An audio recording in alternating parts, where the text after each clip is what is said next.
এই গরমে রানী শৃঙ্খলে কোথায় গেলে প্রশান্তি পাওয়া যাবে সেটাই দেখাবো আজকের এই ভিডিওতে। হ্যালো এভরিওয়ান, আসসালামু আলাইকুম। কেমন আছেন সবাই? আশা করছি সবাই ভালো আছেন এবং আমরা অনেক বেশি বেশি ভালো আছি। আমরা ভাবলাম এই গরমে কোথায় গেলে প্রশান্তি পাওয়া যাবে।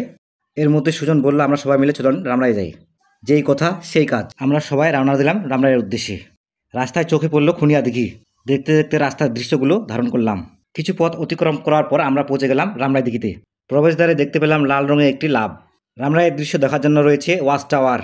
প্রচুর মানুষের সমাগম ঘটেছে। ছবি তুলছে, কেউ নৌকা ঘুরছে, কেউ আবার গল্প করছে। এর মধ্যে আব্দুল্লাহ বলল সবাই মিলে নৌকা উঠি। বলা মাত্র আমরা সাথে সাথে নৌকা উঠলাম।